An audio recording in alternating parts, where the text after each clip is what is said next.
Bakka jirtan hundumaatti nagaaf ayyaanni waaqayyoo isiniif haa baay'atu akkam jirtu daawwattoonni Budduussee Tube har'a nama guddaa nama dinqii tokko wajjin jira baay'ee gammadaan jira baay'ee natti tolaa jira dhugaa miiraan keessa jiru isiniif qooduun barbaada egaa yeroo keenya eeggannee har'as deebinee dhufneerraa kanneen nu hordofaa jirtan hundumti keessan nama keessummaa koo guyyaa irraa akkasiin jaallattan abdii guddaan qaba eenyu wajjin jirta yoo jettanii faarfataa nama yeroo dheeraa jaallannu kabajnu faarfataa Phaawuloos Tageny bulchaa wajjin jira baga nagaan dhuftee Phaawuleeko.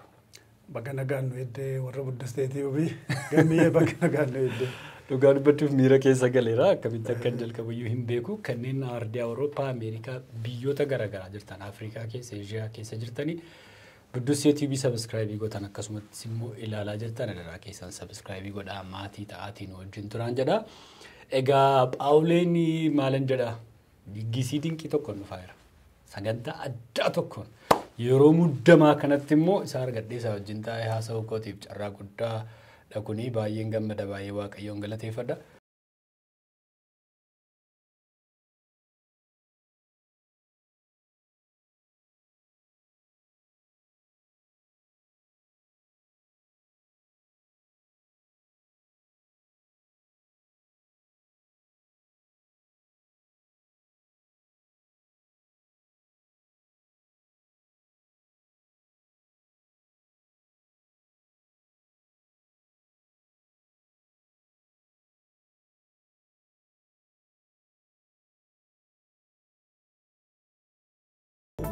Baay'ee miidhagaa baay'ee namatti tola. Yeroo hundumaa leensi cuukkoodhaanii qoriidhaan simadhu keessummoota keenaan jetti akka sanaatti simadha. Phaawuloos egaa gara booddeetti fagoo yoo hin deeme gaariin ta'u yeroo keenya wajjin namni baay'eenis kallattii garaagaraatiin seenaa kee dhaga'eera. Garuu umrii kee ijoollummaa yeroo yaadattame keessattuu yeroo gooftaa wajjin maxxante yeroo gara faarfannaatti maqxe. Namoonni gara lallabaatti gara sagantaa geggeessuutti gara hojii biraatti maqu. Yeroo sana akkamitti yaadattame kanarraan jalqaba? Yeroon ijoollummaa kooti wanta nan yaadadhu waan tokkoof tokkodha. Innis jaalala gooftaatu keessa kooti danfa.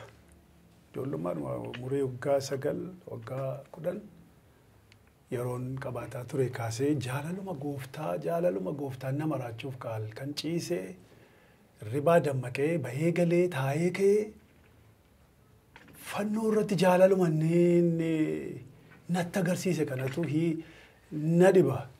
Isumatu baay'eedhuma garaana nyaataa. Kanan yaadadhu kanan beeku halkan ciisee hin bulu. Yeroo ijoollummaa koo kaasee garaadhaan nan ciisaa nan faarfadha keessi koon faarfataa afaan koon faarfataa. Kanan yaadadhu guddina ijoollummaa kooti. Kana ala yaadannoo baay'ee waan inni himadhu hin qabu. Egaa baay'ee keessan turuu tapha akkamii taphachaa turte maal gochaa turte faayidattaa siin hin jedhu. Albamii kee jalqabaa hojjechuudhaaf eenyutu si jajjabeesse yookaan immoo eenyutu haala si mijeesse turtii yeroo sana akkamitti yaadatta? Baay'ee seenaa qaba faarfannaan kee yeroo sana albamiin jalqabaa sun.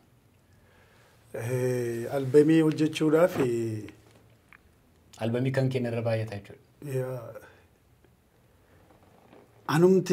Anumtiyyuu nan hojjedhaa abjuusaa hin qabu. Yeroos. Sababii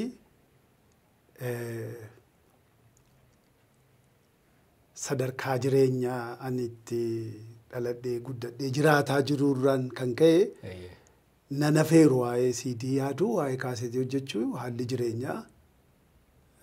Hawaasan maatiin keessatti guddadhee gandan keessatti guddadhee sana akka yaaduuf sanatti ol dhufuudhaa fi carraa kan qabaadhu gonkumaa na agarsiisaa sababan turree fi baay'ee of hin yaadne akkasitti of hin yaadne garuu obboloonni tokko yeroo kadhannu ani jilbeenfadhee naannumaan faarfadhaa karaarroon deemu naan faarfadhaa qooqi kee baay'ee bareeda Phaawulee naan jedhu. Maal akka ta'e naan galuu qooqi koo kuniin bareedaa maalittiin gochuun naaf ta'a isa jedhuun yaadarraa kan hafe kaasetii hojjechuun jira sedhee takkaa yaadeen beekon. Oolee bulee garuu Paaster Fissaa Tasfaayee jedhama. Baay'ee nama jireenya koo keessatti shoora olaanaa taphatedha. Inni waan keessa koo jiru kana amma ta'e tokko argee na jajjabeessuu jalqabe ofitti na waamee faarfannaan itti sila faarfattu kan eeyuutii naan jedha. Yoosa kan namaati ta'e kan namaatiin jedha. Baay'ee isaa garuu isa kan kootiiti yeroo ta'u immoo kan kootiin jedha. Waa mallee fi kadhadhu naan jedha. Kadhadhu wanti ta'e tokko si keessa jira kadhadhu jabaadhu naan jedha. Kanuma naan jedha. Waa'ee kaasetiin ittiin kaasu. Inni immoo hin faarfataa, hin lallabaa, hin barsiisaa, muuziqaa hin taphataa. Isa gaafan ilaalu kaka'umsi ani faarfannaadhaa fi ilaalchan qabu baay'ee guddaa ta'a. Hawwii guddaa natti naqa waan inni godhu. Wanti inni faarfatu, wanti inni waldaa keessaa nu barsiisu gara kanatti akkan dhufuuf illee hamilee naa ta'eera. Namni himachuu danda'u kaasittii hojjechuudhaa fi gara yaaduu gara hojjechuutti kan na fide tokko Paaster Fissaa Tasfaayeeti jedhee kan yaadu beektaa. Waan baay'eedha. Akkamitti hojjettee kaasettii kee istuudiyoo kamnattee si gargaaree dura maal hojjettee keessaa wanta baay'eetu jira. Kabajamtoota daawwattoota keenya baay'een keessan yaadattu keessattuu 90moota keessaa viidiyoo kiliippii jalqabaa simoo faarfataa Abbabaatu dura hojjete? Kiliippii afaan Oromootiin yeroo jalqabaaf. Kiliippiidhuma waamti jedhame illee hawaasa kiristaanotaa gidduutti kan inni jalqabame tokko Awtaaruu Kabbadeetu jalqabe. Jalqaba afaan Amaariffaatiin. Isatti aanee gurbaan tokko jira, gurbaa gudar jiraatu tokko. Isatu hojjete. Ittaaneeni kanan hojjedhe. Afaan Oromoo keessatti ati isa jalqabaati. Ani hin beeku gaana. Namoonni akka jedhu ani hin beeku na dura garuu namoonni jiru jedhee yaada. Paawulee dhiifama. Anammaa miidiyaan baradhe. Yeroo sana waa'ee kanarratti namoota wajjin falmee baay'ee barbaadeera. Har'aas irraa mirkaneeffachuu barbaadeen. Kiliippii waan jedhamu viidiyoodhaan faarfataan dhufu gitaaraan iddoo garaagaraatti CD tokko guutuu sayyuu yeroo jalqabaa fi si dura namni hojjete jiru afaan Oromootiin. Of tuulummaa miti kun seenaadha. Dhugaadha miti? Edda jettaniiti haa ta'u gaadiyaan jedhanii ani eenyuma abbaa kootiis eenyuun ofiin jedharraa galafe waan hin jedhu qabu garuu ani akkasitti ofiin yaadu. Afaan Oromootiin isa dura nama argiteetta? Ijaan naman hima argeera jedhee naman kaasu hin qabu garuu namoonni tokko tokko gurbaan ta'e tokko jira jedhanii gaafa natti kaasan nan naga'a. Ani samman gaafadhetti amman iyyaafadhetti tarii dhuga ba'umsa kanaa fi tarii Amda Sillaasee Ayyaalee oofaa jiru. Isaaniin gaafachuutu beesseenni moor faarfannaa afaan Oromoo kan biratti oomishamee hojjetamee boosa bira waan ta'eef odeeffannoo ragaa dhugaa qabu kan kennuu danda'u Amdeedha. Garuu waan tokko immoo sin gaafate waan hin dabarre miirri yeroo sana akkamii keessumaa namni sagalee kee dhagaa ture bifaan si argee dinqisiifannaan yeroo sana ture hawaasa bira gaafa deemtu maal fakkaata ture? Miirri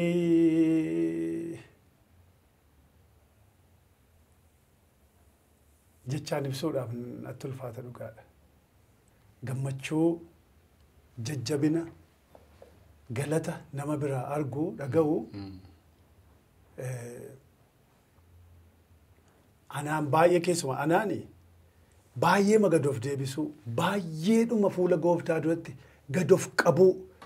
Saba kana immoo saboota jaalalaa fi dinqifannoo na dhageessaniif na agarsiisan kana duratti miirran yeroo sana qabaataa jiru amma irraatti miirrina keessaan buqqaane caalaadhumatti gadoof qabuudhaani tajaajiluu hafuuruma tajaajilaa servanthood isa jedhan tokko jiramni sanatu miiruma sanatu na to'atee jirana yeroo sanas taanaan ammas taanaan akka wanta addaa ba'aa tokko Phaawulos akka wanta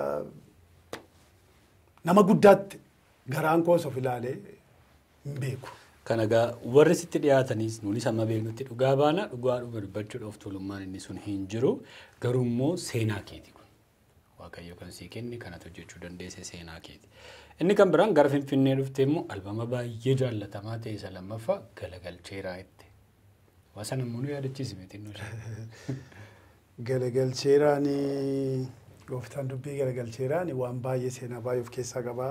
Macaafuma qulqulluu irratti hundaa'ee jireenya koo wajjiniin wal hidhatee seenaa hundaa'ee haa ta'u maleessa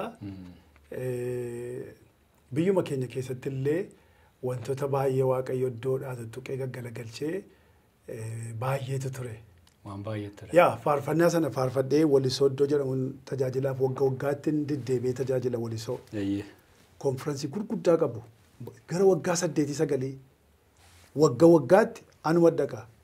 Shibshabaa Kwaayer ka jedhan faarfattoota waldaa Amaanu'eel naa Adaama Naazreet Amaanu'eel Shibshabaa Kwaayer. Jaraa wajjiniini waggaa waggaatti anuma dhaqa. Faarfannaan kuni nan faarfadhe. Bara sanaa bara filannooni mircaa qinijjitii moo qinijjitii maal? An jedhamu tokkotti ta'a. Paartii qinijjitii jedhamu 97. Na warraaqsa tokkotu gaggeeffamaa ture biyya kana keessatti yeroo sana.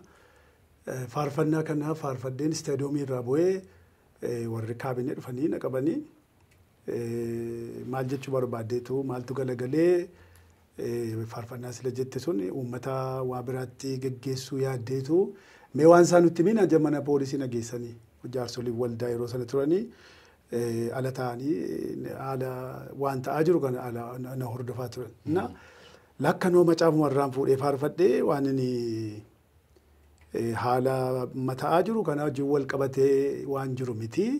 Eessaa fiddeedhaan macaafa Asteer boqonnaa 9 baaseef. Yeroo ijoolleen Yihudii du'a irratti murteeffame guyyaatti murteeffame sana guyyuma sana dubbiin galagalee hin jedhu macaafi. Dubbii galagalee. Dubbii isanitti kaaseen anaan kana irratti hundaa'anii naan jedhanii waamallee fi qorannoodhaa fi yeroo biraatti si waamuu dandeenya akka nuu dhiyaattoodhani waraqaa ta'e tokko na mallatteessanii na gadhiisan. Amma sanatti deemeera. Amma sanatti deemeera gooftaan dubbii galagalcheeraanii. Ani immoo kana yaadadhu baay'ee baadiyyaa dhaqii magaalaa dhaqii waldaa kam dhaqii hundumtu maal barbaadu gooftaan dubbii galagalcheera. Har'allee waaqayyoof galanni haa ta'u. Dhugaadha. Kabajamtoota daawwattoota keenya waa'ee Phaawulos akkamitti akkan kaasaa deemu hin beeku wanta baay'eetu gara booddee jira. Baay'ee waan isin dhibbu tokkoon isinitti himuu barbaada. Albamii isaa jalqabaas waldaa guutuu wangeelaa lakkoofsa 1ffaa Dambidolloof laatte. Sirriidha miti? Albamii isa jalqabaa. Isa lammaffaa immoo dhuftee Finfinneetti waldaa guutuu wangeelaa fiinaansiif laatte. Yeroo sanatti atoo baay'ee haala sana keessa faarfataa dhumti yoo reefuu albama gurguratee farankaa argata. Waldaaf kennuun gara sanatti geessuun sitti ulfaanne immoo waldaaf kennedhanii si gaafatu. Namni na gaafate hin jiru. Tajaajila faarfannaa hojjedhe kana waldaaf gumaachuu koo akka qajeelummaattis hin lakkaa'u gurguratanii itti fayyadamuuttis immoo akka yakkaatti akka wanjalaatti hin lakkaa'u. Ani garuu waan naa galee waan keessa koo gangalatu tokkotu ture. Tokko rakkina naannoo waldaatti argamu naannoo waaqeffannaadhaaf maayikii bitachuun gidiraadhaa saawundi siistamiin roga qabu tokko waldaa keessa hin jiru waltajjiirra. Ani ji'atti tuun kaasetii hojjedhee waldoota saawundi siistamii meeshaaleetti waaqeffannaan maaliif waaqeffannaan waldaa kiristaanaadhaaf mi'a kenname mi'a gati jabeessa. Garuu xiyyeeffannaan achirratti kenname sababa godhamaan jirree fi qabaadhee nagadda biraa qonna biraa qabaadhee akkaawuntii koorraa fuudhee waldaa utuun kennan gammada. Kanan gochuu danda'u gaa waaqayyoo tajaajila koo kana immoo iddoo horiitti geeddare horiin kun maaliifitu sirna waaqeffannaa waltajjii waldaarraa maaliif qaawwama ta'e tokko hin duuchuu kanan godha jedhee nan godhaa ture yeroo sana faarfannaan hojjedhu mi'a faarfannaa baay'ooliin horiin kun yoo dhufe anuma fayyada horiin kun waldaa yoo dhaqe garuu baay'oolii fayyada uummata fayyada amantoota fayyada faarfattoota fayyada isa kana yaadeeni kanan godhaa ture yeroo sana jechaadha galmee. Egaa inni kun faarfattoota har'a baay'ee waaqayyo ayyaana isaaniif kennee fi barumsa guddaadha hubannaa guddaadhas yeroo sana irra ta'anii akka kanatti yaaduun immoo bilchina guddaadha. Asirratti waan danzii dabalu horiin narraa hafee haati koo mana citaa keessa jiraatti bara yeroo sana yeroo nani birrii 38 jechuun yeroo sana minaasee waaqayyo gidiraa mana abbaa koo na irraanfachiisee qarshii na jechisiisu ture qarshiin kun. Yeroo sana. Yaa seenaa jireenya mana keenyaa waa geeddaru ture horiin kun yeroo sana ani garuu haati koo mana citaa keessatu jiraattuuni waldaadhaaf horiin kun akka galu taasisaa ture jechaadha. Egaa wanti sii gale tokko yeroo sana ayyaanni kuni kan waldaa ta'uu isaati. Kan biraan itti sii dabala. Kolleekshinii mayyuu faarfattoota walitti qabdee kottaa kolleekshinii hojjennaa faarfannaa tokko lama hojjenneetu kaaseettii kanaan konsartii qopheessinee waldaadhaaf laannaa waldaan mana kiraayee keessa taa'uu hin qabdu faayitti faarfattoota walitti qabdee hojjechaa turteedha. Dhugumaa dhugaadha. Waldoota baay'eedhaaf kolleekshinii ijoollee walitti qabee hojjennee waldaadhaaf gumaachinee ijaarsa manaa waldootii gaggeeffataa turan gargaaraa turreerraa. Akkanumas immoo waldoota mi'a faarfannaa ittiin bitachuu barbaadan kiiboordii waan akka FBT kana fa'aa waldoota bitachuu barbaadan ittiin gargaaraa turreerraa. Waldaa duwwaatu hin ta'in illee namootuma dhuunfaa nu gidduudhaaf gargaarsa barbaadan illee kolleekshinii hojjennee qarshii achirraa galuu namoota kanallee ittiin gargaaraa turreerra. Isa keessatti baay'ee carraaqaa ture gamme. Sagaltamoota keessa namoonni yaadattan faarfannaa CD kolleekshinii baay'ee ba'aa turanii sababa kanaaf ba'aa turanii namoonni yeroo sana qooda fudhatan seenaa kana beektan baay'eedha. Seenaan Phaawulee baay'eedha kanaafan isiniin jedhaa ture garuu waldaa tokko adda baasee maqaa dha'uun barbaada. Waldaa guutuu wangeelaa fiinaansii amma. Kaasettii masiin hojjettan konsertii guyyaa waaqeffannaa konfiraansii isin qopheessitan tokko irratti yeroo sana irratti birrii miliyoona 2 jechuun baay'ee guddaadha naan jedhani. Guyyaa tokkotti birrii miliyoona 2 ol tolitti qabame sanaa oliyyuu naan jedhani. Mee miira yeroo sana waldaa keessa ture namoota bira ture yaadatta? Yeroo sun yeroo hadhaa ture beektaa yeroo waldaa guutuu wangeelaa keessatti waaqeffataa turre qabsoo guddaatu alaan irratti gaggeeffamaa ture maqa balleensii baay'eetu waldootii warra wangeelaa naannama turan afaan Amaariffaadhaan sagantaa gaggeeffatan bira akka nuti wanta siyaasa wayii gaggeessinu wayitti nutti hima nurratti dubbatama ture head office illee nu hammeessanii nu kasasanii ture achitti illee an waamamee baay'ee waa namaa ture yeroo sana hamma aarsaa barbaachisaan taane kaffaluudhaaf illee qophaa'oodha nuyi jennee hamma ija jabinaan laamee tooruma wangeelaatii akkaataa nama baasuun jechaadha. Yeroo itti tattaafataa turredha. Reef walitti qabamna mana laastikii keessa dhaabbanneetu kan nuti waaqeffannu. Daawit Taaddasee beektaa. Daawit Taaddasee kiiboordii taphattii bokkaan gaafa roobu bokkaan yeroo sanaa immoo isa gargarchitu miti barree beektaa. Torbee guutuma rooba sanbata ammaa takkaadhuma sanbatii caama ta'eman beeku. Egaa yaaddumna. Kiiboordii inni kaan dhaanamaa bokkaan itti cobaadhuma waaqeffata. Kiiboordii immoo bishaatti cobeennaanii irraawwate. Kiiboordittiin gidiraamee kan bitamte. Inna maamushirraa nama tokkotu dibaabee baatee taphataa akkasittiinitu. Maayikiirra immoo gaafii akka itti qabaddeeni faarfanneefaa buune waltajjiirra haala kana keessa waldaan turte yeroo sana. Inna sanumaayyuu Paaster Daawit Caalaa nama baay'ee babal'iinsa waldaa Oromoo magaalaa Finfinnee keessatti gaggeeffamee fi nama shoora guddaa taphate nama gahee guddaa oolmaa guddaa saba Oromoo biraa nama qabudha Paaster Daawit Caalaa jechuun baay'ee doorsifamaa baay'ee beela'aa baay'ee waldaa sana wajjin ta'a ture. Inna an akka Dambidolloo dhufeen isaa wajjiniin baay'ee yeroo koo kennee humna koo kennee egaa waldittiin kun akka seenii gargaaramtuu fi hariiroo garaagaraa namoota baay'ee wajjin akka seen qabaattu namoota beeku abbootii qabeenya qabanii abbootii siyaasaa haa ta'u namoonni garaagaraa waldaa kana cina akka dhaabbatanii fi sochii bal'aa taasifna turre innaa ga'ani gaamma kan sila siin jedhee wantan qabu wantan gochuu danda'u gama kootiin tokko namoota qindeessuudhaan namoota horii qabanii gara waldaan kun akka beekamtu gochuudha. Waldaan kun waldaa see jalqabaate waldaa guutuu wangeelaa keessa yeroo sana waldaa warra wangeelaa maqaan Yesuus ishee gullallee ture ittaanee waldaa biiftuu boolee ture. Afaan Oromootiin waldaa guutuu wangeelaa fiinaansii ishee jalqabaati. Seesa daffaa jiru turte malee Finfinnee keessatti naannuma Finfinnee keessatti akka guutuu wangeelaatti ishee jalqabaati. Akka guutuu wangeelaatti ishee jalqabaati akka Finfinneetti ishee jalqabaati.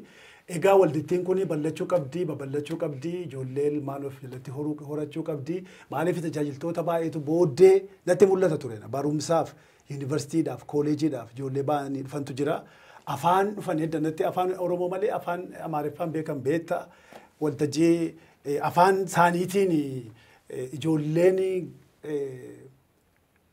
godinaalee Oromiyaatii dhufanii Finfinnee barumsaaf haa ta'u hojiidhaaf haa ta'u waldaan kuni bal'achuu qaba afaan Oromootiin waldaan magaalaa Finfinnee keessatti daran bal'achuu qabdi isa jedhu ejjennoo qabna egaa sana keessatti dhatu gaa sidiirraa naqaaftee kolleekshinii hojjettaniitu sagantaa qopheessitan isa sanaaf kanatu gara sanaatti fide seenaa baay'ee jajjabaatu jira fiigee tan kaasa achumatti immoo ayyaana masqalaa eegdee konsertii qopheessita faarfattoota walitti qabdeedha. ayyaanni masqalaa siin darbu tureedha. Isa kanas nu yaadachiise baay'eedha waa tokko yoo gochuu hin danda'u. Ani beektaa harka maradhee mataa'uun hin jaalladhu. Waldaa keessa waa sagalittan bobu'a. Hiriyooti koo baay'ee na ceebba'u. Maalii wooma sagalitti hin bu'inii naan jedhu. Ani kanattis gipheen bu'aa kanatti giphee bu'aa maanni xiyyeeffannaan koo jijjiirama arguun barbaada. Waama jijjiirama qabu tokko waanuma bu'aa qabu waan ulfina qabu waan galata qabu. Waan irra deddeebi'amne wayii tokko. Waan haaraa. Eeyyee waan amantooti torbee guutuu egaa inni baratu barumsa isaarra inni hojjetu hojii isaarra inni qotu qonna isaarra waanuma baay'eeti sammuu isaanii kun dadhabee dhufa sanbata see dhuftu yookaan waldaadha lafitti sabita jajjabaatu si lafitti hidhatus kanaaf waldaa bira waan dhaloota hawwatu tokko godhoo hojjetamuu qabasa jedhu tokko namana. Waldaan yeroo hundumaa sagantaa ruutiinii beekamaa tokko sagantaa ilaame amma ganama kadhataan jalqabamaa buqqa'ii hidhamii sabooddee qalbii jijjiiranna sabooddee galata jenna sabooddee faarfanna sabooddee lallabamaa sabooddee waaqayyo isin wajjin ta'uu jedhamee hin galama. Kanuma dirree deddeebi'u. Inni kun hafuu qaba inni kun nama nuffisiisaadha. Isa kanaaf wama ta'e tokkotti bubu'ee wama haarama tokko biraan akkas yaadi numa naa dhufa hamma namoota yaada koo fudhatanii wajjiniini.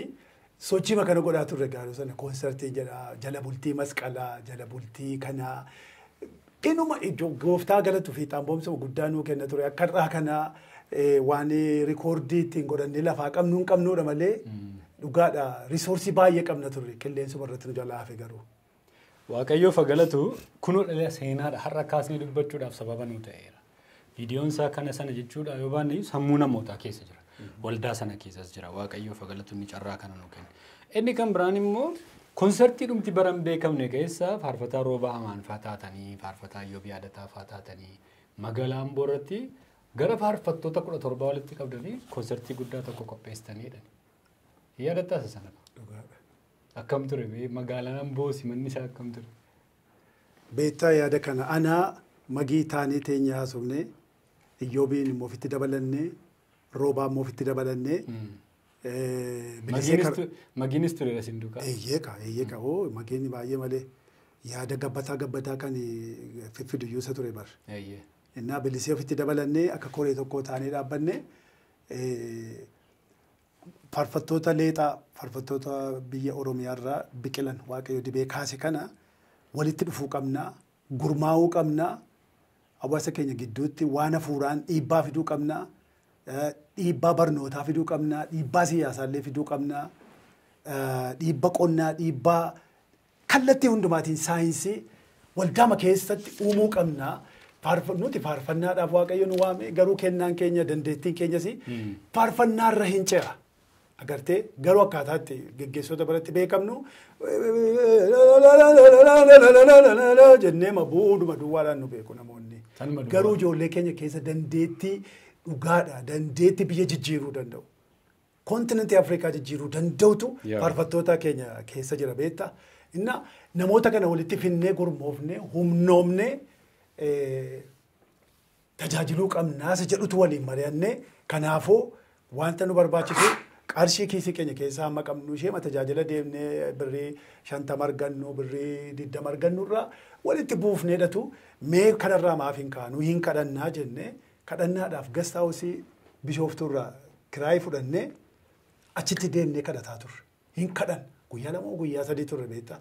Kadhataa baane godinaa hundumaarraa chaadha Baaleerraa, Roobeerraa, Salaaleerraa, Wallaggarraa, Jimmarraa, Kamiseerraa faarfattoota yeroo sana ka'anii jiran waamnee warra dhufanii wajjin hin kadhannee kadhata keenya sana teellaa murtoo tokko murteessine. Nuti biyya Oromoo irra deemnee konsertii qopheessuu jalqabnaa waliin jedhe. Nama horii kadhachuun immoo nurra hin jiraatu. Namni yoo nuu kenne nuu kenne. Yoo kennu baate nuti ufuma keenya waama qabnu uffatuma keenya shamishii keenya illee gurgurree qophii tokko qopheessinee saba biratti dadammaqiinsa tokko ilaalcha biyya keenya ilaalcha namoota keenya geeddaruu qabna. Namoonni keenya suuqa jalatti of ilaaluu qaban faarfannaan weedduun galadni jireenya biyyaa jireenya hawaasaa jireenya dhuunfaa geeddara waan ta'eef tajaajila kana guddisuu qabna waan jedhu waliin mari'annee isa jalqabaa isatti geggeessine Amboo. Ambootti. Yaa. Amboo gaafa dhannu xinnoo wujimbirii xinnoo tokko ture haa ta'u malee cabsinee dabarree horii makeenyaan saawondii kiraayeffannee baasii mataa keenyaatiin beergoo qabannee nyaata nyaannee sagantaa guddaa faarfattoota leetaa Oromoo buleeyyii warra akka Disuufaa warra akka Baacaafaa Biliseefaa Tirfee Abarraafaa Abarraash Daanyaachofaa Roobaa Amaan sagantaan irraanfatamne ture sagantaan sun guyyaa 3 immoo guyyaa 2 ture laata ijoollee. Na egaa sagantaa sana booddee immoo roobee irratti yaannee turre itti aannee jimma irratti ennee sagantaa bal'aa qabna turre beektaa. Egaa haaluma jireenyaa tochi nu qabee nu dadhabse maleessa. Egaa Paawulee duukaa waan baay'eetu ka'a. Anamma yeroo qabnu kana keessatti muddamati keessumaa yeroo ammaa gidduu kana keessa jirtu keessatti waan baay'ee kaasuuf danqama malee waltajjiiwwan gurguddaa baay'ee Oromiyaa keessatti waldaa kiristaanaa wajjin faarfattoota wajjin qabamanii qophaa'aa turan hedduu keessaa harki kee jira. Waaqayyo galata isaa haa fudhatu. Inni kan biraan kabajamtoota daawwattoota keenya kanan bira darbuu hin dandeenye faarfataa Phaawuloos Tageny jedhamee mucaa kaayyoo jechuun ibsuun hin danda'amu. Isa yaadannu. Mucaa kaayyootti akkamittiin dhuftee piroodaktii sanatti hojii sana karoora sana maaliif har'a sadarkaa addunyaatti maqaa guddaadha maqaan kun. Mucaa kaayyootti dhufuu kootii fi namman jireenya koo keessatti irraanfannee addileensaa guddinaati. Dambidoolloo ka'ee ani ijoolleedhaaf ba'aa addaan qabaa mul'ata addaan qaba. Ijoollee irraa fagaadhee taa'uu man danda'u biyya roon ture dambidoolloo roon ture illee karameellaa dastaa saatii madiddamaan shanamsee moo jaansee binna ture yeroo sana bitee fideen gargar caccabseeni sanbata duraa galgal gargar qoodeeni waraqataan dadachaasee ijoollee waldaa keessa dallaa keessa bibittiin foomtee muka kanarra yaabbatti baala cabsiti girgiddaa kana iskiraachii godhuu mana fincaanii dhaqan ijoollee waanuma seengootu beekta gaa waama ijoolleen godhaninna ijoollee kana namni gattaa'ee ijoollee kana istoorii macaafa qulqulluu barsiisu hin turre ani yeruma sananii ijoollee faarfannaa faarfadhee waltajjii irraa bu'ee yookaan kwaariidha muuziqaa taphadhee achirraa bu'ennaan ijoollee waldaa keessa bittiin foomteertu walitti qabeeni karameellaa kanan dura qaba walitti naa qabamti karameellaa gaafan dura qabu jecha karameellaa isaanti walitti damaati bara ijoolleen immoo ijoollee 20-30 oli walitti naa qabaniyaa iseen walgeesse waliin keenya immoo mataa hooqqataa boo'aa iyyaadhuma taa'aa gaan jedhaan waa'ee gooftaa Yesuus beektuun jedhaan Yesuus akkan isin jaallatu beektu achii jalqabe tajaajilli koo kun gaafa dhufee Finfinnee galu garuu waldaan ijoollee ofitti qabdee ijoollee guddifataa turte ijoollee barsiifataa turte mitiiti ijoolleemtu waldaa keessan turre namni bal'atee Oromoon akkas dagaagee maatii godhatee akkas waldaa keessatti mul'ataan turre yeroo sana kanaaf yoo baay'ate ijoollee muraasa ijoollee qubaan lakkaa'amtu ijoollee 5 argita waldaa Oromoo waldaa Masadan magaalaa Finfinnee keessa turte innaa yeroo sana waldaan biiftuu boolee dhalattee iseenis sadarkaa ol guddataa jirti achi keessatti hidhatullee isaanii mul'ata maali maal hojjechuu barbaaddaa naan jette maanni mul'ata keessa jiru naan jette karrayyuu deemaa tajaajilaaf deemaatu jirru karaarra innaa waan keessa koo jiru itti hime ani wanta hojjechuu barbaadu kanaan jedheen ijoollee irratti hojjechuun barbaadaan jedheen maarree haala sii mijeessinaa waldaa biiftuu boolee naan jetteen dhuftee zanekas Sunday ijoollee muraasa qabu turanii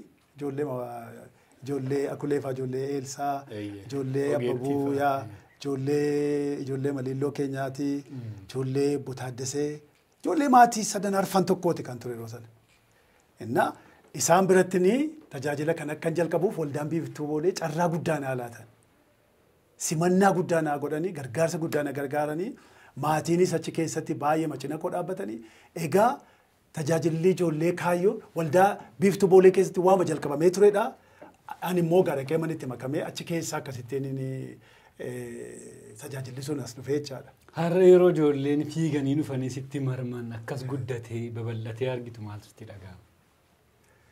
Gammachuu guddaan natti dhaga'ama dhugaadha. Ba'aa qabdu kana. Garuu achi keessatti amma tajaajila ijoollee kaayyoo keessatti waanuma maqaa dhumti kollee kaafamuu qabu iyyuu miti. Maanni ani wantani godhe wantani achi keessatti dalage 0.03 naa kaayi. Harki caalu dadhabbiin achi keessa jiru waldaa biiftuu boolee keessa barsiisota ijoollee jiran beekta. Adda durummaadhaan adda leensaa beekta. Isaan jalatti immoo barsiisota of kennanii hojjetan beekta. yoo maqaan kaafamuu qabu nannayyee ilaal takka nannaa dhugaadha bakka naquutti waa'ee ijoollee kaayyooti wajjiniin gaafa namoonni maqaa koo kaasanii no kan maqaa ka'uu qabu kan leelleeffamuu qabu kan seenaan isaanii himamuu qabu qaama biraatu jiraan jedhaan sii galeera kun dhuguma gala waama gooftaan beeku kanaaf tajaajilli daa'immanni wal biyya keenya keessatti beekamaan turre waldaamti tajaajila ijoollee beektuun turre dhugaa. Youth Ministry, Children Ministry, waldaa biiftuu boolee keessatti dhalateetu achiidhatu finiinee qaanqeensa guutummaa biyya keenya waldaa Amaariffaa keessattuu beekamaa miti barate tajaajila ijoollee kennu. Tajaajilli sun hin jiru. Waldaan biiftuu boolee haadha oolmaa daa'imman akkanumas dargaggoota waldaa kiristaanaati. Tajaajila ministirii Children and Youth Ministry maazirii. Egaa achi keessa jira waldaa biiftuu boolee keessa jira tajaajila mucaa kaayyoo kana keessatti samma tokko qoodanamuu danda'a. Dhugaa dubbachuuf gahee adda leensaa ibsuuf hin ulfaata. Dhugaadha. Beeta. Ibsuudhaaf hin ulfaata. Wantaallee faattiroo deddeebi'aa turre ijoollee kana guurree baasiidha. Ibsuudhaaf baay'ee ulfaata. Gumaachi isaanii waldaan biiftuu boolee barsiisonni daa'immanii achi jiran baay'ee guddaadha. Garuu har'a iyyuu miidiyaalee kanneenuma hafuuraa hin taane irratti illee qubee afaan Oromoo barsiisuu irratti lakkoofsa barsiisuu irratti viidiyoo sana irratti namni fuuldura jiru namni mul'atu eenyu yoo jedhame waldaa biiftuu booleeti. Waldaa biiftuu boolee duukaa Paawuliin maqaadhaa masa sanaaf hankaasee kanan biran dabarre tokko tajaajila kana fudhattee Ameerikaa yoo dhattee achitti itti fuftee taa'an akkam ture ta'a Ameerikaatti xinnoo chaalenjii hin qabu. Baay'ee chaalenjii qaba. Innumti addanaa numti biiftuu boolee yoo ijoolleen inni chaalenjii Amaariffaadha kan isaan sitti haasa'an bara. Ijoollee qubaan lakkaaman irraa kan afaan Oromoo beekanii warri kaan afaan Amaariffaati. Aniif lilloon maal goona dallaa waldaa kana keessa lixameennaan chaanaaliin afaan Amaariffaa afaan Ingiliishiis dhaabbachuu qaba kan jedhudhatu kallattiidhaan ijoollee kana. Qajeelfamni isaa. Al takka dhokatanii moggaa qabatanii afaan Amaariffaatiin እንደዚህ ሆኖ የቱንሽ ነው ብላ gaafa nu argani jennaan naaniitu afaan Oromootiin haasa'uu jalqabochaadha. Irrakki isaanii garuu dhiibbaan irraan ga'aa turre karaa hundumtu akulee afaan kun ijoollee keenya kan gargaaraa turte ijoollee biiftuu boolee ishee poliitii keenya kan masaratiin kosaa. Hundumti isaanii afaan Amaariffaa irraa afaan Oromoodhaan akka isaan haasa'aniif gaafa isaan haasa'anii dhageenyu ga'ee bal'aatu irratti ta'ee hojjetamaa ture ijoollee kanannaa achiidhatu ka'e gaannis. Ameerikaa gaafa naqummoo beekta gaafaan achitti moo'ee jiru. Kanaaf waldaa keessaa ijoollee jirtu kanaa hamma naa danda'ame muuziqaa makanaan daadhee tokko eenyummaa isaanii afaan isaanii amantii isaanii irra darbee jechaadhaam jaalala gooftaadhaaf qaban irra darbee eenyummaatti uumama maatii keessaa dhalatan afaan ittiin haadha abbaa isaanii irraa dhalatan kanallee beekaa jaallata akka guddatan taasisuu keessatti hin dhaamne eddammii Ameerikaa lixeeti gartuu sadiitu jira ijoollee waldaa keenya waldaa Ebenezer Oromoo Evangelical Church paastorooti keenya maanguddooti waldaa keenyaas baay'ee kanarratti baay'ee dhama'u baay'ee dhuguma baay'ee hojjetu paastor Caalaa siiniyer paastorii waldaa keenya baay'ee dhumadhatu xiyyeeffannaan guddaa kennameef irratti hojjetamaa jira. Amma sadarkaa olaanaa irra ga'eerayyuu.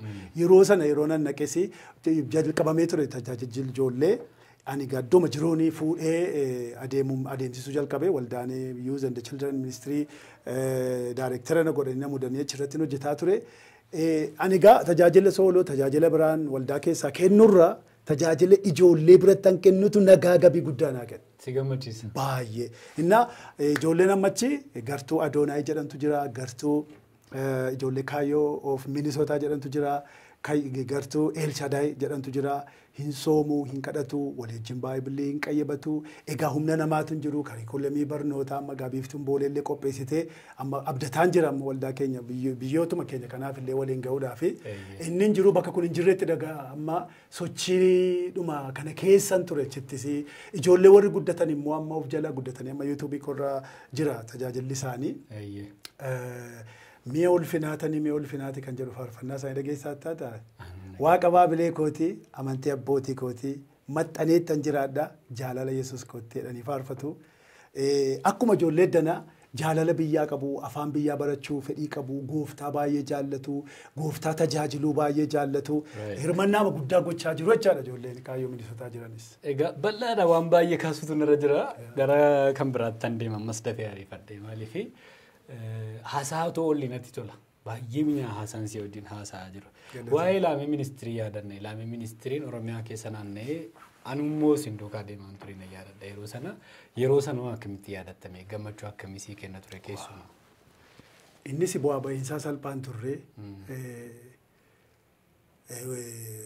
warra mul'ata kana fidanii nu biraan ga'anii mul'ata kanatti nu hiriirsan biraa ka'e isaan irraa ka'e qabsoo guddaa ture. Wallaansoo guddaa ture.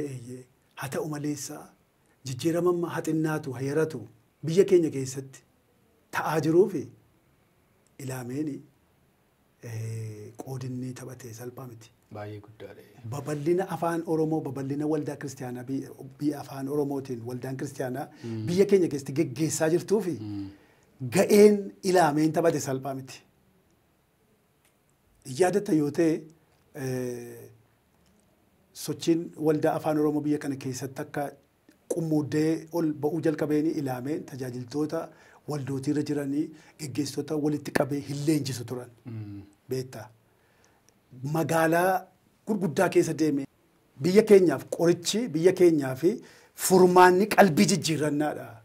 Oromoon miidhamuu isaa duwwaadhatu leellisaa ba'e garuu akka miidhe immoo akka miidhe ga'ee dadhabbii keenya rakkina qabnu immoo isa jedhu nama hin beekun ture. Eddan ilaamee jooyinii godheetiin akka balleessaa koo eenyummaa dadhabbii kooti lafanitti sekeraa'ee ture kan hin arguu jalqabe. Sila jira bakka namumatu na miidhaa ba'e isuma namni na miidhu duwwaan ilaalaa ba'e malee Phaawuloos nama miidhuu isaan beekun ture.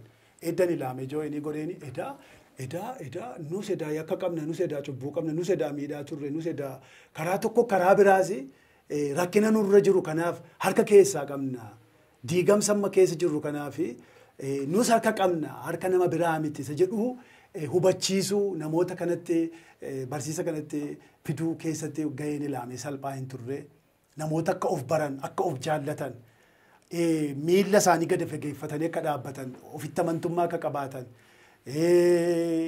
bakka hundumaatti barbaachisoo ta'uu isaanii akka beekan ilaameen leenjiin kennaa ture salphaa miti.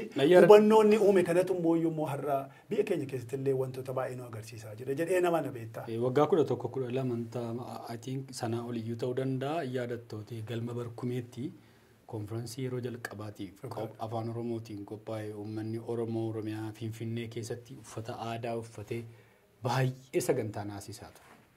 Ilaameen achi booddeedha kan inni Oromiyaa keessa naanna'e. Waltajjiiwwan sana hundumaa irratti immoo argamaa turte. Sadarkaa amma afaan Oromootiin waaqeffachuun akka barbaadan kana dubbachuun irra ga'e kana qabsoo dhumti kallattii kan biraatiin iyyuu tuun ka'een waldaa kiristaanaa keessatti taate waan ta'aa turanii baay'ee gurguddaadha. Dubbatamee hin beeku. Ka'ees hin beeku. Olmaan Phaawulee jireenyi Phaawulee kanaan duraa maal fakkaata yeroo jedhamee yaadamu wantoota nama itti bubbu'aa jiru kuni isatti dhuunfaatti waldoota irra deemtee tajaajilaa turte namoota leenjisaa turte faarfattoota baay'ee deeggaraa turte sagaleedhaanii kana kaasuun yeroon isaa bal'aadha dheetan bira darbe inni kan biraan Phaawulee wanta ittiin namoonni baay'een si dinqifatanii fi atis immoo beektu tokko Phaawuleen Christ mindii qaba waldaa Kiristoosiin lallabdudha taanaan waa'ee doktiriinii dhimma isaan qabu waamamee jennaan dhaqee tajaajila. Tajaajiltoonni waldaa kana naqaa faarfattoonni waldaa kana immoo naqu jedhanii dubbatanii dhimma sanaan qabu jedhani.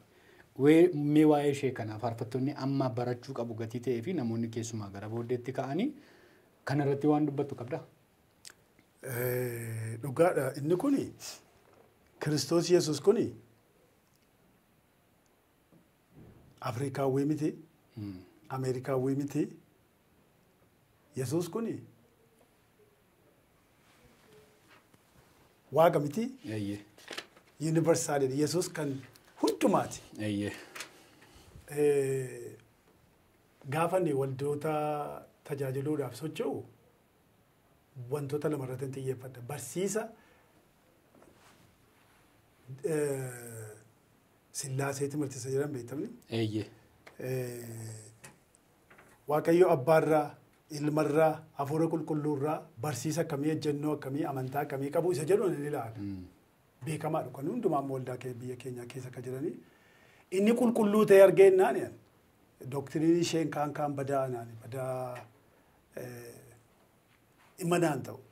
Dhaquu dhiisuu kootiifis dhaquufis sababa naan ta'u. Sababi koo Waaqayyo abbaarraaf ilmarraa macaafa qulqulluurraa cubbuu firdii dhufaatii gooftaa foon gooftaa dhiiga gooftaa ejjennoo barsiisi isaan qaban inni kun anaanii na murteessa hariiroon isaanii wajjin naqee qabaadhu ta'uu tajaajila naqee kennuu ta'uu kanaaf qaama kiristoosii yesus qaama dhugaa ta'e wajjiniin tajaajiluudhaaf an durumaa ka'ee ejjennoo kanan qaba qaama dhugaadhaan ijaaramee qaama dhugaadhaaf immoo hojjetu haa ta'u masaraama waldaadhaa alallee haa ta'u dhaabbata kamii wajjin iyyuu taanaan nuti bakki nuti lixuun nuuf hin taane hin jiru. Dhaqaa jedhe malee isaa gooftaa Yesuus amame ergama guddaa gaafa kenne dhaqaa achi dhaqaa hin jenne adda baasa. Waldaa ishee sana dhaqaa hin jenne. Maqaa waldaa kaasee yookaan maqaa dhaabbilee jiranii kaasee dhaqaa jedhee akka jedhee tunuun jedhee ta'e ookee maqaa dhaabbileenni kaasee maqaa waldaaleenni nuu kaasee deemna turre. Amma garuu duuchaadhumatti gara biyya lafaa dhaqaa mulongeel biyya lafaa keessatti waldaa biyya lafaati miti. Maqaan Yesuus Qaaleyoot. Waldaan siijee waldaan abaloo waldaa biyya lafaati gara dhaqaa waldaama keessaa iyyuu nu baasee minni immoo dallaa waldaadhaa ala bahee dhaqaa'uu jedhee minni. Kanaaf ilaalcha kanaan tajaajilaa ture gammee. Baay'ee dinqiidha. Inni kan biraan immoo wanta hundumti keenya beeknu tokko Phaawulettis wanta nuti ittiin boonnu tokko keessattuu uummata afaan Oromoo hin beekne afaan Amaariffaa dubbatan ta'uu kan biraa dubbatan ta'uu danda'u. Isaan biratti akka afaan Oromoo beekamu akka faarfattoonni Oromoo beekamanii isuma afaan Oromoo jedhu kana biratti achi dhaqaa hin tajaajilaa jedhu. Afaan waldoota afaan Amaariffaa jechuudha. Waldoota kan biraas dhaqee uummata Oromoo yeroo jedhamu namumti waamamee dura dhaqee achitti argamullee eeyyama qabaatee fedha qabaatee waliigaltee godhatee isa dhaa jedhu. Inni kun akkamitti dhufee? Ilaamee gamme jaalalli nu haa hoogganu. Jaalalli geggeessaa keenya ta'u.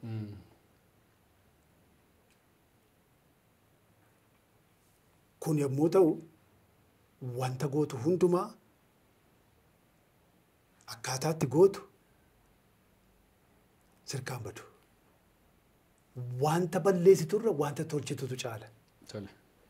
Yommuu hojjechuudhaaf tochootu waa xiqqoo sirkatti baduun hin oolu. Wantoota baballeessu nan qabaadhaa. Garuu wantoota tolchuu waliin madaalu. Akkan sila sii kaase keessa koo jaalalatu na oofaan. Jaalalan qaban. Nama ta'ee ija lama, miila lama, bifa namaa qabaatee nama na dura akkas jedhu nama ta'u maqaasaa yoon beekes beekuu baaddes. Hidda dhaloota isaa beekes beekuu baaddes. Afaansaa beeke beekuu baaddes. Jaalaluma qabaachuuf irra jiraataa amantaa jedhuu fi ejjennoo jedhuun qaba. Egaa silaksii kaaseera qaama dhugaadhaaf hojjetu hundumaa wajjiniini Phaawulos hojjechuu qaba. Himannaa jedhu mootoo jedhu ofii qaba. Waldooti amma jettu kana waldooti afaan Amaariffaa, ijoollee afaan Amaariffaa, ijoollee afaan Tigree, afaan Haadiyaa, Kunaamaa, Shinaashaa kana keessallee deeme, Bartaa keessa deeme, Beenjimaanjii afaan isaanii ofitti naqabu jarris. Ati kana ati maqaa dha'uu natiin tolu akka jedhee ati akkasiin fakkaattuu naan jedhu. Maaliif akka jedhan naa gala garuu nan lolaan karaa tokko. Maal jechuu keessanii qomoon kun akkas jechuu miti jedheen waan isaan irraa kaanii dubbataa jiran naa gala garuu ituma naa galuun garuu sirreessuuniif yaalii godha. Jecha isaan jedhan kana sitti jechuun barbaadu. Miidhama qabochaadha. Akkama sila waa'ee ilaamee sitti maa ture ilaamee of nu agarsiise siin jedheera. Seenaan ilaamee baay'ee waa'ee masirra deebi'ee xinnoo dubbaddiin daruu barbaada. Biyya keenya keessatti hin himamne. Beektaa seenaa dhokateetu baay'ee jira biyya keenya keessa. Seenaarraa budduufamee haasa'ama. Kaan immoo seenaarratti ol budduufamee haasa'a. Seenaarraa gad naqanii seenaarratti ol naqanii haasa'ama. Seenaan haasa'amuu qaba waa'ee ilaamee biyya keenya keessatti. Tarii dhalootaa sa'u tokkoon dhufa ta'a. Dhaloota sana keessaa tokko aan. Eeyyeegaa amman carraan argadhetti gara fuulduraatti ittiin deema namoota sana wajjin wal qabatan waamee nan haasofsiisa. Akka baramuun barbaada. Waan baay'eetu hojjetame si ilaallata yookaan immoo keessa turte qooda keessaa qabda gatii ta'ee fan kaasee gara xumuraattan fida Phaawulee koo yeroo kee kana caalaa hin fudhadhu yoo Waaqayyo jedhee irra deebinee wal agarree hin haasofna. Waaqayyo yeroo nuuf kenna. Phaawuleen yeroo Ameerikaa deeme Ingiliffii baay'ee isa rakkifteedhani si haamatu dhugumaa kun. amma yuu na rakkistise. Kunoo naatii jira kunoo taa'ee isaanuma faatu na kabaa jira malee maal isheen Amaariffaa fi Ingiliffaan kuni biyya kana roon dhufe Amaariffaatu nu lolaa ture. Ala baay'inaan immoo Ingiliffaan na lole diinuma seetana ta'anii natti ta'anii. Innis rakkifte. Rakkisee salphaa mobboogoo. Dhaga'uun isaasii dubbachuun isaasii. Homaan jennu gaa amma achi qabnees garuu numa jala dabarra. Mee waan yaadattu maaltu? Yoo sitti beekana garuu waaqayyo si badiisu.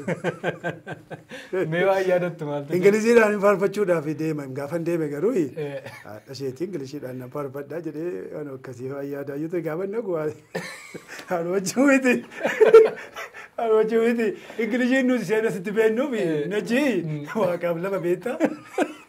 Wal bira dabarte. Taa'ee faarfannaa Ingiliziin jedhe gaasa booddee. Dhugaadha onneeffannaa akkasiitiin deeme gaafan deeme faranjii fa'aa bira naqadee yaada. Ani saggootii bira deemee waliin geenye taa'inaan jedhe Ingiliziin afaan gabadduu taa'inaan jedhe. Waan yaadattu fa'aa qabdaa suuparmaarkeetii fa'aa deemtee tarii gaas isteeshinii fa'aa deemtee waan rakkatte qabdaa. Waan yeraadhaare. Waan tokko nu yaadachiisu. Baay'ee waan dhiisiin nan saaxilin. Aafu. Aafu. Ani Ingiliziidhaan suuparmaarkeetii ta'e tokko meeshaa taargeeta nama moolii giroosharii beekamaadha. Qodaa ta'e tokkoon barbaadee dhabe. Qodichi garuu maqaadhaan jira beektaa wanta ati barbaaddu naannoon sirra jiraatu. Gosi qodaa barbaadamu mana sana keessa jiru barreeffamee jira. Sheelfiin irra jiru fuulduruma jira. Eeyyee. Ani kaan koornisiitti ol dhiyaatee barreeffameera kaan koornisiitti akka diboo'ee barreeffamichas dubbisuu isaas hin nannee aadaa waa dubbisnee dubbituu kanas gaabeetta kaanaatti guddannee lixeemanii qodaa waa batinnoodha waa madaalaara 10 bitamtuudha. Sa'aatii 10 fixe garoon. Tu barbaadu. Tu barbaadu. Innaa security warra achi keessaa eegantu jira. Under security jedhamu. Under cover jedhamu. Inuma naannaa ilaalee haaluma kootu ta'uufii dadhafa kaameeraadhaan na arganiiru dhufeedhatu godhe Ingiliziidhaan. Godhe waan inni jedhe sana irratti deebi'uu danda'u isa booddee nannee waatti hin jedheen inni har'a edda xinnoo bilchaadheen egaa waa inni yeroo sana jedhe meemorii godhee amma dubbachuu hin danda'a yeroo sana egaa dhaga'uu isaa dubbachuu isaa hin danda'u. What are you looking for? Maal ilaalaa jirta maal barbaadaa jirta?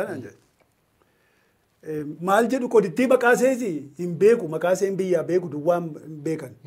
Iseetti na reedaa muratan wayite. Sheebarii. Eeyyee. Ani tondositti hin beeka. Tondos hin jedheen. What is that naan jedhu? Tondos hin jedheen. Isa booddee jedheen. Na fuudhee deemee doosaa na geesse. Ayya Phaawuloos hin jedhu. Si'a 10 achirra daandeera. Achirra. Yaa. Egaa waan baay'eetu jira. Waan inni jedhus hin beeku waan inni jedhuunis hin beeku akkas hin jedhee jechaadha. Mallattoo maalitti agarsiisa? Mallattoo galee fi nageessee qoritti fudhattee deeme. Egaa waan baay'ee kaasnee waan baay'ee dubbannee wantootan kaasuu qabu danuutu jiru garuu yeroo keenya wajjin deemuudhaa fi gara ammamii qophiitti jirrutti dhufa. Mata duree masaarraa yoo kaasne baay'ee namatti tola. Marsaalee hawaasaa irratti amma marfamaa jira namoonni argaa jiru. Yoo Waaqayyo jedhee akka lakkoofsa biyya kanaatti gaafa waxabajjii tokkooti miti. Waxabajjii 2 akka biyya kana. Akka lakkoofsa biyya sanbata guddaarra waxabajjii 2 galma barkumeetti sagantaa guddaa qopheessaa jirta. Mata duree isaas immoo dilbii galataa jette. Maal jechuu barbaaddeetu dilbiin galataa maali? Xinnoo masheeraa namootaaf. Maal sitti fakkaate gamme biyya keenya seenaa biyya keenya duuba deemine idduma nama taanee dhalannee of barree jiraachuu jalqabne kaanee waa'ee biyya keenyaa waan beeknu qabna. Seenaa biyya keenyaa jechaadha. Kitaabotii irraa sabbootii irraas biyyi keenya kun seenaa waraana jedhamee, seenaa beela jedhamee, seenaa fincila jedhamee, seenaa rakkinaa gadadoo, seenaa keessaa falaan qabsoo hamma irraatti illee baay'ee qaxxaamurteetti beektaa jiraataan biyya keenyaa. walaa Oromoo, walaa Walaamoo, walaa Amaaraa, walaa Kunaamaa, walaa Sidaamaa. Hundumtuu. Eeyyee biyya keenya kanarraa gooftaan oolmaa qaba. Nu kenni, nu gargaari, nu ceesisi, nu buqqisi, nu dhaabi, nurra dabarsi, nu qabbaneessi. Gaaffii gooftaa gaafatama baane. Gargaarsaaf nuu kenni, nuu godhii dhumadha. Garri caalu kadhatti dhiyaataa biyya keenyarraa jiraataa baane. Anis kanan jiraataa baane. Gooftaan garuu muummee baay'ee biyya keenya qaxxaamursee garuu biyyi kun biyya taateema jiraataa jirti. Kanaafi Waaqayyo kuni hawaasa keenya gidduudha. Egaa galati karaa tokko karaa biraas guyyaa galataa jedhee namni dhuunfaadhaan haa ta'u, walloodhaan haa ta'u, waldaadhaan haa ta'u kennamaa tureera. Hawaasa keenya keessatti guddanne kana keessatti immoo beekta. Qaamni galata sana fudhatu eenyu ta'uusaa yoo beekne beekuu baannus annuti garuu qaama galata kenninuuf tokkotu jira. Qaama beekamaa. Innis Yesuus Kiristoos isa nama ta'ee waaqarraa gadi dhufe. Nutti isa adeeme bifa keenya bifa garbaa uffatee ofitti isaan nu araarfate abbaatti isa nu dhiyeesse waaqa jennee kan nuti beekannuuf beeksifachuu barbaanne. Kanaaf biyyi keenya kuni Waaqayyoof galata galchuu qabna, galatuma dhiyeessuu qabna guyyaa galataa. Anama dilbii galataa gaafa jennu dilbii kuufama jedhamani kuufama. Waan kuufamee taa'e waan wizzifiisa jedhamu tokko jedhamu waan walirra taa'e waan hin kennamne. Walitti qabame yeroo dheeraa. Waan as hin baane waan faayidaarra hin oolamne wanta yeroo rakkinaaf bara rakkinaaf jedhame waan kaa'amu tokkos ta'eetu jiru. Ituummoo as ba'ummoo qabummoo waanuma morra taa'amee taa'e tokko. Inna galata akkasii biyya kanarraa qaba Waaqayyo. Oolmaaman inni irraa hin qabne jira biyya keenya. Dhalataa biyya keenya guddaa xinnaa beekaa wallaalaa. Hayyuu keenya irraa Waaqayyo gooftaan machaa oolmaa qaba. Qilleensa ittiin jiraannu kana nuu kenne. Biqilaa lafarraa nuu biqilchee. Roobaa fi ganna nuu jijjiiree. Ganna bona ganna nuu jijjiiree. Waaqayyo gooftaan machaa nurraa galatuma qaba. Nurraa galata qabaati. Anarraa dhuunfaa kootti galata narraa qaba. Galata kana gooftaadhaa dhiyeessuudhaaf sagantaa kana qopheesse. Egaa namni galata narraa qaba gooftaan mana koorraa ijoollee dhala koorraa sanyii koorraa galata qaba namni jedhu hundumtu walgeenya guyyaa sana bissii galataa gooftaa duraa mirmirsinu maqaa gooftaa galataan ol kaafnu. Agartee si'a tokko Waaqayyo komee tokko dubbate garaana nyaata Waaqayyo. Ani saba kana ulfina uummachuun koo jedhe raajii Isaayyaas gubbaatti. Uummachuun koo saba kana ulfina kooti akka inni na galateeffatuuf ture. Garuu galata saba uummate kana biraa dhabeetu Waaqayyo eenyutu galateeffataa dhaga'e beektaa Waaqoo galata eessaa dhaga'uu jalqabe bosona keessaa caakkaa keessaa guchiin na galateeffatu bineensi caakkaa keessaa ulfina naa kennuu jalqabanii Waaqayyo isa dura garuu maal jedhaa sabi koo akka dhugee dheebuu ba'uu fi lafa onaa keessaa bishaan ayyaasee fi lafa gogaa keessaa bishaan ayyaasee fi garuu sana ta'ee sabi uumame kuni deebii dhabe galateeffatu gaafa diduu guchiin wangoon caakkaa keessa taa'anii aantee faarfachuu jalqaban galateeffachuu jalqaban Waaqayyo argite guchiin na galateeffatu wangoon na galateeffatu bineensi caakkaa keessaa ulfina naa kenna ani guchiin caalu ati guchiirra caaltu ati bineensa jaggala keessaa hin caallu nuti meerraa waaqa karaa kam inna isaan maaf galata kennu utuu jiru utuu ati jirtu hituu machi kun sabi kun saba Oromoo lafa kanarra diriiree qilleensa Waaqayyoo fudhatee minaan Waaqayyoo qamadii Waaqayyoo nyaachaa lafa Waaqayyoo irra facaafatee lafa Waaqayyoo irra daldalatee Waaqayyoof galata galchuun nurraa uumamame eegamu kanaaf gama kootiin namni hundumtuu waaqa isaatiif galata fidee akka dhufuun guyyaa dilbii galataa jedhee guyyaa kana wata majjii guyyaa lama qophiirra jirraachaadha. Egaa kanneen galata qabdan Waaqayyo fayyaa naa kenneera jireenya naa kenneera bahee akkan galu hojii naa kenneera nuuma ta'e akka nama keessa deemee galuuf kan isa galateeffadhu farraba koo sammuu koo yaada koo nagaa godheera jettanii yaadan hundumtuu akka isa galateeffatan sagantaa kanarratti akka argamtan isa nafeera. Mee amma sanatti namoonni gartuuwwan kadhannaa garaagaraa jiru waldoonni garaagaraa jiru isaan maal akka godhan barbaadame maaliin akka namoonni si bira dhaabatan barbaadda? Egaa guyyaama jedhame kanarratti waxabajjiima 2016 kanarratti ganama keessa sa'aatii akka lakkoofsa biyya keessa sa'aatii 5 kaasee galmi barkumee banamaadha.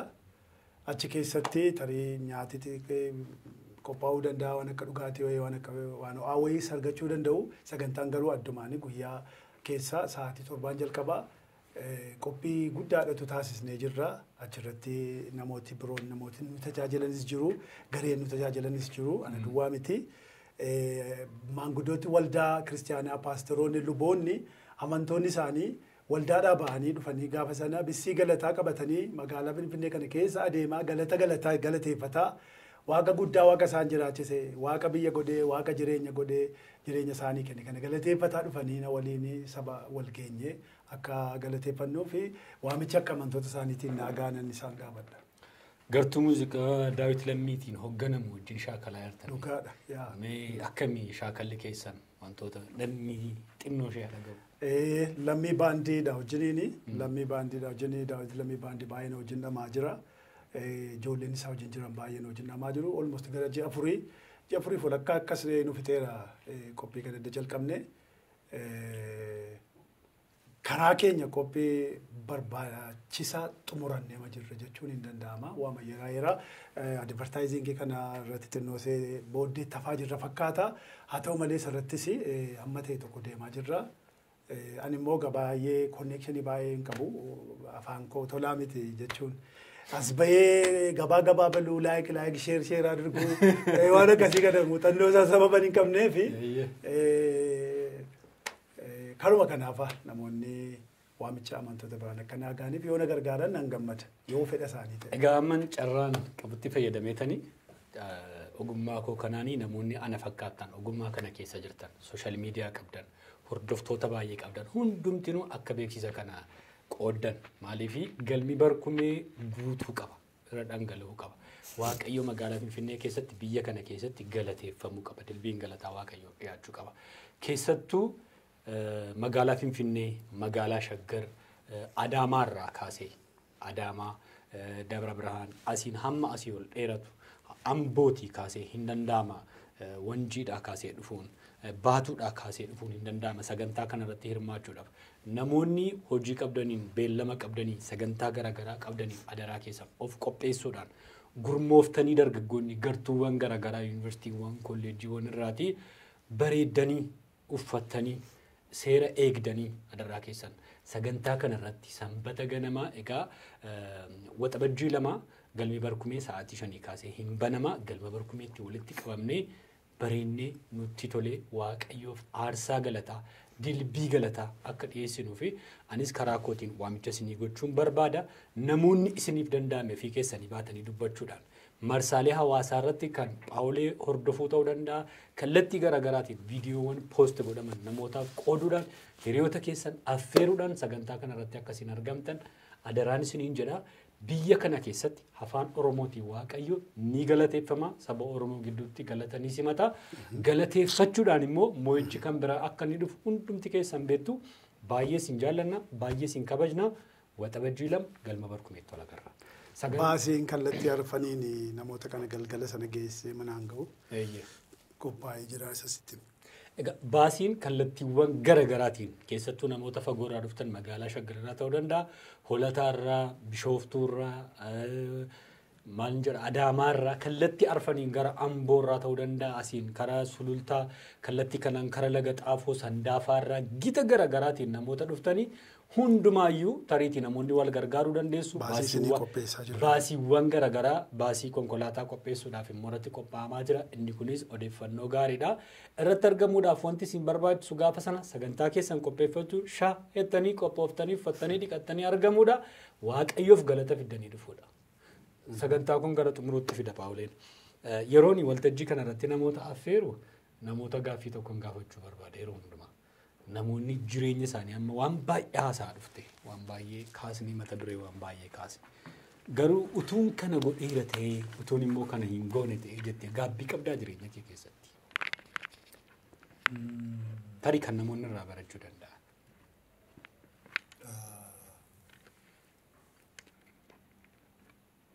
Gaaffii ulfaataa na gaafatte wantoota utuun hin goone ta'ee jedhu hedduun qaba. Achi keessaa yeroo yeroo koo yeroo waaqoo naa kenne akkaataatti hojjechuun naaf ta'utti naaf malutti itti sochaatti hojjetaa hin ba'in akkasumatti na jalaa gubate baay'een qaba. Ituu waaqayyo naa ayyamee naan ayyamuuf malee haa ta'u gaariidha waan ta'eef immoo naa ayyamee man immoo iyyummootti jiraataa jira. Inni gaariidha waan ta'eef galanni isaaf haa ta'u galata isaan nabsiisu. Garuu yeroon waaqoo yeroo biraasii kenna malee yeroon inni darbe inuma darbeedha. Yeroo kanatti tuun deebi'ee jedhee yeroon hawwu qaba.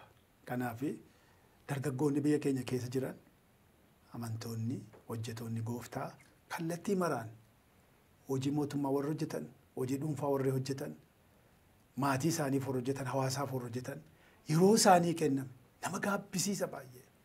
Kan akka yeroo sirkaa baatee jennaan gaabbiin isaa si keessaan deemu. Gaabbiin isaa sammuu kee keessa yeroo hundumaa si dhahaa karaa irratti si doorsisaa si jiraachisa. Kana ooluudhaa fi namoonni hundumti yeroo nuu kenname kun qaaliidha. Yeroodhuma kenname kanatti namni hundumtuu dammaqee hojiitti argame, hojiitti kenname, qaamatti kenne gammachiisuuf, bu'aatti argamsiisuuf utuu socho'e jedheen dhaamsa dhaama. Dhugaadhaan namni hundumtuu gaabbii qabaa yeroo kee darbeettiin gaabbita. Inni kan biraan gaafachuu barbaadu tokko immoo jira ammas tarii akkuma ammaati. Akkuma fiiddu kana, akkuma hojjettu kana utuun beekin nama gaddisiiftee ati dhiifama nama gaafachuu fi badaan rakkattu. Hambaliidhaati baay'ee namoonni kanaan si beeku. Garuu sababa kanatti dhiifama gaafachuun barbaada waaqayyoon sabas abaluun waan jettu qabda waan irratti dhiifama gaafattu. Egaa karaa nan beekuu haa ta'u karaa nan hin beekneen haa ta'u harmootiin ani garaa keessa madeesse abbootiin an garaa keessa madeesse geggeessitoonni koo keessumaa baay'ee walitti siqeenya guddaa gochuudhaan namoonni jiraataa tajaajilaa baane. Karaa guutuu ofiin hin jedhu dadhabbii baay'een qabaadha. Namoota baay'ee akkuma jette ani dhiifama nama gaafachuudhaaf garaa ulfaataan qabu. Dhiifama basaq godheen dhiifama nama gaafadha. Ittan fayyattanii lalise misebe waan namiidhaan qabu. Ammas irra deebi'ee tarii namoonni yakka himadhee qalbii isaa jijjiirrachuu malu yoo jiraatanii qaamaan na arganii isaanii namayyuu dhiifama gaafadhaa qilleensa kana irrattis dhiifama gaafachuu barbaada. Haa ta'u ulfaadhu ani gaaffii koo xumureera dhumarratti tariitii utuun dhaamsa kana dabarfadhee waaqayyo erga carraa kana naa kenne waltajjii kana naa kenne dhaamsa ishee kana yaada ishee kana dubbachuun barbaada waan jettutti dabaliitiin xumura. Bara dhumaa keessa jirra. Bara fiixeesee dhumaa. Bara dhumaa keessaa isa dhumaa. Dhuma isa dhumaa. Mallattooleen raajii bara dhumaa dubbataman tokko lamaan xumuramanii jiru. Wanti nu hafe sagalee malakataa duwwaa waaqarraa ergamaan inni dhumaa gaafa bu'edhu isee duwwaatu as bahee afuufamuu duwwaan nu hafe. Akka nama bor gooftaan akka nama galgala kana sii baaneetu waanii kanarraa gulantaa kanarraa gadi bu'aatuu jirru kufeechumarra deemuu hin danda'a. Ookaan gooftaan naa dhufuu danda'a. Konkolaataa keessatti karaa irratti bineensi na nyaate yookaan namni foon isaa kana keessattuu jiru qophaa'aa ta'ee ilma Waaqayyoo Yesuus Kiristoos duratti jireenya mudaa hin qabne jireenya fuula Waaqayyoo duratti simatamaa qabu qabaataa jiraatu qophaa'aa ta'ee jiraatu nama hundumtuu yoom akka dhufu hin beekamu ilmi namaa yoom akka dhufu hin beekamu biyyi lafaa isheen jalqaba qabaatte kun gara dhumaatti dhufaa jirtiiti. Galgala sa'aatii ishee dhumaarra jiraataa jirraati. Qophoofnee jiraannuudha. Kana amantoota hundumaatiif dabarsuu barbaadu. Dhugaadha baay'een si kabaja baay'een si jaalladha yeroo kee laattee dhufte yeroo muddamaa kana keessa asitti ana wajjin daawwattoota keenya wajjin dabarsuu keetiif baa'ulee ulfaadhu waaqayyo guddaa godhee si haa kabaju. Galatoomeetis gammee koo waan na afirtee fi kabajoomi. Ulfaadhu baay'ee. Naa jiraatu baa'ulee. Nu guddussaa waan ulfina qabu waan jireenya. Sabiskiraayibii godhaa dhimma asirratti. Egaa inni kun egaa quba qabdu miti ijoo. Isema kana laa isema akka maasheen akka beelii tokko jirtu ni yuutuubii keessa. Isema godhaase diimaa taatee jirti taanaani. Iseeni sabiskiraayibiin goone jechaadha. Waanuma isin miidhuun qabu waan isinitti lakkaa'uu isin qabu godhaati kilikii godhaati sabiskiraayibii godhaa. Ergaan asitti darbu namoota biraa baay'ee bira akka dhaquudha malee kaffaltiin achirraa argamu amma baay'ee miti waama isin dhibu keessaa waama kiraayii manaallee mucaa kanaa kaffalu miti. Kanaaf haa ta'u maleessa isa kanaan baay'ee inni baay'inaa bolootaa inni baay'inaa keessumaa hawaasi keenya immoo isa kanarratti baay'eedhuma cina dhaabbadhaa bakka garee miidiyaarraa hojjetan ijoollee jajjabeessaa kilikii godhaa sabiskiraayib godhaa. Baay'een isin jaalladha. Ulfaadhaa waan dandeessaniin immoo cina dhaabbadhaa. Egaa Phaawulee wajjin kabajamtoota daawwattoota keenya waxabajjii 2 galma barkumiitti wal agarra. Namni tokko akkana dhugaa dubbachuudhaa fi afaan Oromootiin koonsartii isa jalqabaati faarfataan leexaa Oromoo yeroo qopheessu. Akkasiin nuun qaaneessinis abdii guddaan qaba. Waaqayyo nu gargaara. Yeroo kan biraa keessummaa kan biraa wajjin deebinee wal agarra. Dhugaa yeroo bareedaa qabaanne baay'een keessan akka jaallattanis abdii guddaan qaba. Ulfaadhaa yeroo gaarii qabaadhaa turtiin keessan fi jaallatamaa ta'u